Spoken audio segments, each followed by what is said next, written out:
El dolor crónico es un problema que afecta a una parte importante de la población y muchos pacientes, especialmente quienes acuden a la atención primaria de salud, tienen que recorrer un largo camino hasta finalmente recibir un diagnóstico.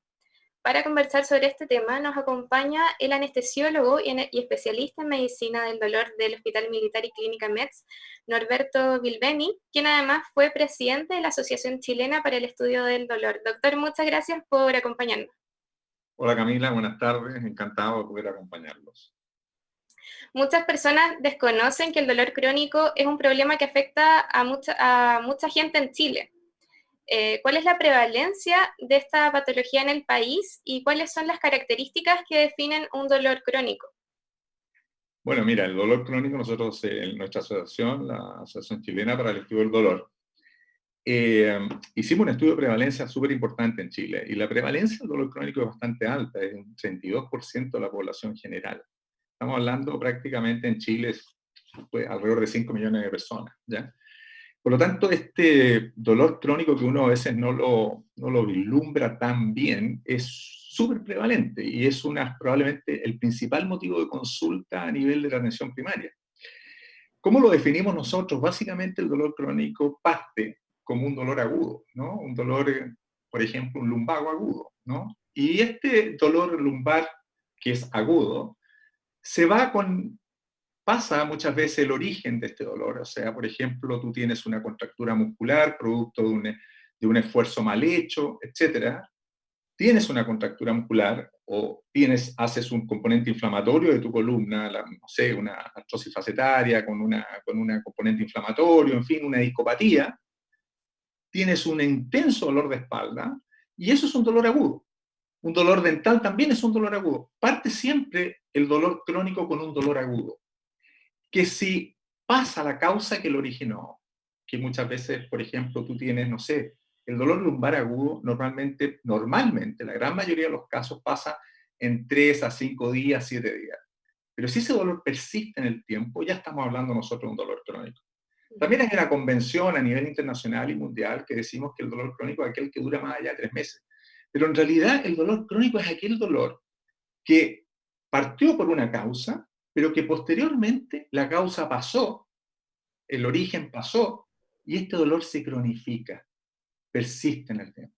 Las causas las conocemos, son cambios que van ocurriendo a nivel del sistema nervioso central y periférico, hay una sensibilización. Entonces, hoy día, el concepto de dolor crónico es aquel dolor que dura más allá de 3 meses, pero en realidad uno podría decir más allá de cualquier dolor agudo que ya debería haberse recuperado, que ya pasó la noxa, el daño, el origen, y que persiste en el tiempo. Ujú. Hoy día tenemos nosotros una clasificación, la Clasificación Internacional de Enfermedades, que es la CIE-10. La CIE-11 es la nueva clasificación que se pone en práctica en el 2022. Ahí ya se considera a este dolor crónico primario una enfermedad, Ujú. propiamente tal. Ese es nuestro dolor crónico, que es tan frecuente que evidentemente muchos médicos, la gran mayoría de los médicos en atención primaria, un porcentaje yo te diría que puede llegar a ser a lo mejor de un 50% del motivo de consulta, del primer motivo de consulta es dolor crónico. Una de las dificultades, porque usted menciona que este dolor agudo que no es tratado y que persiste, se transforma posteriormente en un dolor crónico y en ese sentido una de las dificultades es el acceso a un diagnóstico y a un tratamiento adecuado. Pero un estudio que fue dado a conocer en noviembre de 2019 por la Asociación Chilena para el Estudio del Dolor abordó la experiencia que tienen los pacientes que acuden a la atención primaria de salud, o sea, principalmente consultorios CEFAM. Y la investigación concluye que el paciente muchas veces no se siente acogido cuando acude a la atención primaria. ¿Por qué cree que ocurre esto? ¿Cuáles son las dificultades en la atención primaria para atender a un paciente con este tipo de dolor? Bueno, voy a ponerte el mismo ejemplo, voy a aprovechar el ejemplo del lumbago agudo porque mucha gente ha tenido un lumbago agudo, ¿no? Entonces, te lo voy a resumir de esta manera. El paciente sufre un lumbago agudo intenso, amanece o hace un movimiento brusco y se le presenta este dolor lumbar, puede aguantar unas horas, pero finalmente, ¿qué hace? ¿A dónde va? Al consultorio no puede ir, tiene que ir a urgencia. Eso puede demorar la atención de urgencia hasta 6 horas, 7 horas que lo atiendan. ¿Y qué es lo que van a hacer en urgencia? En urgencia le van a dar prioridad a heridas de bala, a accidentes, etcétera, a patologías mucho más graves que requieren cirugía probablemente. Al dolor no se le da tanta importancia, pero le dan un analgésico, un tratamiento endovenoso y para la casa. Pero ¿qué pasa? Si ese lumbago no es bien manejado en los días siguientes, el paciente cree que se le va a pasar, incluso se automedica con paracetamol, con ibuprofeno, antiinflamatorio, y creen que va a pasar, pero si no pasa y persiste, empiezan a decir, bueno, algo anda mal acá. Piden hora al consultorio. Y en el consultorio, para pedir hora al consultorio, puede demorarse hasta 2 a 3 meses que le den la hora. Hemos oído en la televisión, ¿no es cierto?, que los pacientes se van temprano a las 5 de la mañana para que a las 9 de la mañana les otorguen un número. Entonces estamos hablando de 2 a 3 meses para llegar a la consulta de atención primaria. Ese dolor, ese lumbago agudo, ya no es un lumbago agudo, es un lumbago crónico, es decir, un dolor crónico. Entonces, el médico de partida, este paciente, ¿qué pasa con el dolor crónico? También hay que entender que el dolor crónico no es solo el dolor de espalda. Con el tiempo va generando trastornos del ánimo, trastornos emocionales. El paciente se empieza a poner ansioso. ¿Qué está pasando conmigo? Empieza a deprimirse, empieza a tener trastornos del sueño. Es decir, en estos 2 meses que se está demorando en atenderse, ya el dolor crónico no envuelve solo el dolor físico. Hay todo un trastorno, hay problemas laborales, el paciente deja o no puede trabajar bien porque tiene un dolor que lo molesta, que despierta, que se acuesta con dolor. Empieza a tener problemas en la casa, problemas familiares, la pareja empieza a decir, bueno, ¿qué te pasa? Y está con dolor, persiste con dolor y la hora se la han dado para 2 meses. Entonces, cuando el paciente llega al médico de atención primaria, se encuentra con un paciente que está desbordado. No es solo el dolor, es también el componente emocional, el trastorno del sueño. Y fíjate lo que pasa en la atención primaria. Ese médico de atención primaria tiene solo 10 minutos para hacer el diagnóstico de dolor crónico primario, es decir, un lumbago que ya pasó el origen, que lo generó y que está ahí presente, y con todo este problema biopsicosocial que tiene el paciente, que a lo mejor ha perdido el trabajo incluso con esto, no ha podido trabajar bien. El dolor crónico genera también aislamiento, como tú te duele todo el día, no tenés ganas de salir, no tenés ganas de tener reuniones sociales, salir con amigos, etc. Entonces, el médico de atención primaria se encuentra con eso y tiene 10 minutos para poder evaluar, hacer un diagnóstico y un tratamiento. Lo que ocurre ahí es que prácticamente el médico en 10 minutos, al final lo que hace es pedirle unos exámenes rápidamente, ni siquiera alcanza a mirarle los ojos, ni siquiera alcanza a examinarlo bien, y rápidamente o le manda a pedir muchos exámenes o lo manda a interconsulta. Ahí tenemos otro problema. Bueno, a todo esto ahí ya partimos mal, porque la relación médico-paciente, y sobre todo en un paciente con dolor crónico, es súper importante la primera consulta, Camila. Es súper importante porque ahí se produce la relación médico-paciente, la empatía, la contención, el paciente se siente escuchado, eso no lo puede hacer, es muy difícil que en 10 minutos pueda hacerlo el colega. Entonces, el paciente siente que como que no lo pescaron, comillas, ¿no? No le prestaron atención y lo mandaron a hacer exámenes. ¿Qué pasa con los exámenes? Si son imágenes, resonancia, por ejemplo, en el caso de un lumbago, la resonancia son otros meses más para que le den una hora, no en la atención primaria, porque no tenemos resonancia. Exámenes de sangre, tenemos algunos, no todos. Si el paciente tiene un dolor crónico por alguna otra patología, bueno, en resumen, los exámenes se van a demorar 2 a 3 meses, el paciente continúa con dolor, con todas estas otras esferas acentuándose. Además, hemos visto, por ejemplo, que un paciente, por ejemplo, va a hacerte una idea, un paciente parte con lumbago o parte con un dolor de hombro, durmió mal, amaneció con dolor o tuvo un síndrome del manguito rotador, en fin, patología específica, le empieza a doler el hombro y si uno se demora en el manejo, en un buen manejo, empieza a dolerle no solo el hombro, el brazo, el antebrazo, la muñeca, se amplifica el dolor. Entonces, tenemos 2 a 3 meses para hacerse un examen que tiene que hacerlo en el nivel secundario, que está tochado el hospital, ¿no? Entonces, pérdida de tiempo, más cronificación del dolor. Si lo manda en tiempo, porque la otra opción que tiene el dolor, el médico general, es mandarlo a una interconsulta al especialista también en el nivel secundario. Ahí peor muchas veces. A veces se demoran hasta 6 meses, incluso mucho más tiempo. Entonces, ese paciente que es derivado, que apenas se sintió escuchado, ya empieza a dudar, él dice, requiero una especialista, insiste en la especialista, el especialista no lo ve hasta, como te digo, 3 meses, y ¿qué hace el especialista? Lo ve y dice, usted me trae estas órdenes, me trae estos exámenes, no me trae, no lo conoce, tiene que partir de cero, muchas veces le vuelve a pedir más exámenes, más costo para el sistema público de salud, y finalmente a veces dice el traumatólogo, aquí no hay nada quirúrgico en este lumbago, lo mando al reumatólogo y lo deriva a otro especialista. Y así es el circuito de este paciente.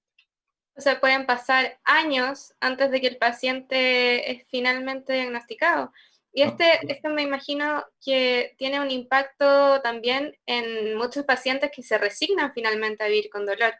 ¿A usted le ha tocado en su experiencia que llegan pacientes que ya ni siquiera lo estaban intentando porque encontraba que su problema no tenía solución? Claro, eso ocurre con mucha frecuencia cuando nosotros lo vemos a nivel de secundario terciario, en las unidades de dolor. En la unidad de dolor nos llegan pacientes que están con múltiples exámenes, a veces repeticiones de resonancia, de escáneres, de exámenes de sangre repetidos, en fin, y el paciente hay dos tipos de pacientes, ¿eh? El paciente que se ha resignado un poco, que incluso ha aceptado un poco la enfermedad, pero que lo tiene totalmente invalidado, y otro paciente que no acepta esto y que dice, bueno, en realidad yo vengo aquí a la unidad de dolor a que me den la pastilla mágica, el medicamento. Otra cosa que no te comenté, los medicamentos que cuenta el médico de atención primaria es paracetamol y ibuprofeno. Entonces, ¿qué es lo que hace el médico de atención primaria? Me vuelvo un poco para atrás. El médico de atención primaria le indica paracetamol e ibuprofeno. Y es lo que ha estado automedicándose. Entonces dice, pero ¿qué me está dando el doctor? ¿Qué diagnóstico me ha hecho? No me han hecho un diagnóstico. Entonces, muchas veces pasa que este paciente que ha recorrido incluso a los especialistas y no tiene un diagnóstico, nadie le ha dicho, usted tiene un dolor crónico primario, es una enfermedad. Llega a la unidad de dolor y entonces viene a buscar algo mágico. Y ese mágico no tenemos. ¿Por qué? Porque una de las cosas que hay que enseñarle al paciente es que esto es una enfermedad crónica como cualquier otra. Si a ti te hacen un diagnóstico de hipertensión arterial por primera vez, o te hacen un diagnóstico de diabetes por primera vez, tú tienes que cambiar tu vida. ¿Y qué significa tu vida? Medicamentos para el resto de tu vida. Significa cambiar hábitos de vida. Significa, ojalá, si estás con sobrepeso, que se observa con mucha frecuencia en el paciente con dolor crónico, tiene que entrar en un programa nutricional, tiene que tratar de disminuir de peso y tiene que tratar de empezar a hacer ejercicio. Entonces, ese paciente que viene, entre comillas, resignado, otros vienen sin aceptar que esta enfermedad, nosotros lo que podemos ofrecerle al paciente es disminuir el dolor, mejorar su calidad de vida, mejorar la funcionalidad, que vuelva a su vida diaria, a su vida cotidiana, que pueda volver a trabajar, pero no existe hoy día un medicamento mágico que quite el dolor crónico. Volviendo también a lo que usted mencionaba, entendemos que si es que mejoramos la atención primaria de salud y cómo se aborda en la atención primaria el dolor, vamos a descongestionar las salas de urgencia y vamos también a permitir que muchas personas reciban un diagnóstico y un tratamiento adecuado y a tiempo. ¿Cuáles diría que deberían ser las principales prioridades para mejorar el tratamiento del dolor en la atención primaria? Mira, lo primero que quiero decirte es que las unidades de dolor a nivel terciario están hechas. Solamente deberían ver pacientes con dolores crónicos refractarios y eso es el menor porcentaje. Hay nosotros estamos convencidos que el dolor crónico, el 80% o más del dolor crónico que estamos conversando, puede ser bien manejado en atención primaria sin grandes costos. ¿A qué me refiero con esto? Y respondo a tu pregunta. La pregunta es, ¿cómo mejoramos eso? Yo creo que con pocas intervenciones, fíjate. Este paciente con dolor crónico requiere a lo mejor una consulta de 20 minutos y no de 10 minutos. Podríamos mejorar eso, identificando a aquel paciente que tiene un dolor crónico, darle una atención un poco más prolongada. Hoy día, en la atención primaria, en las farmacias que hay en la atención primaria, se está incorporando el químico farmacéutico a jornada completa. Entonces, Si hay un buen trabajo en comunidad con el químico farmacéutico, podemos ampliar los medicamentos. El dolor crónico, lamentablemente, a diferencia de lo que es un dolor agudo que tú le das un paracetamol, un antiinflamatorio y anda bien, en el dolor crónico justamente ese tipo de medicamentos no sirven mucho. Hay que dar otro tipo de medicamentos que no son caros, y que se pueden incorporar en la canasta de medicamentos en un consultorio. Perfectamente posible. Y también requerimos un tipo de medicamentos que la gente le tiene un poco más de miedo, pero que los médicos hoy día, la atención primaria, un médico general se maneja bien. Son con opioides que se usan cuando, por ejemplo, el tramadol, que es un medicamento bien conocido, pero que requiere receta retenida y requiere un manejo de los efectos que puede tener en el paciente, etc. Bueno, esos medicamentos no son caros, pueden estar en la atención primaria y mejorar entonces el arsenal de medicamentos. Primera cosa.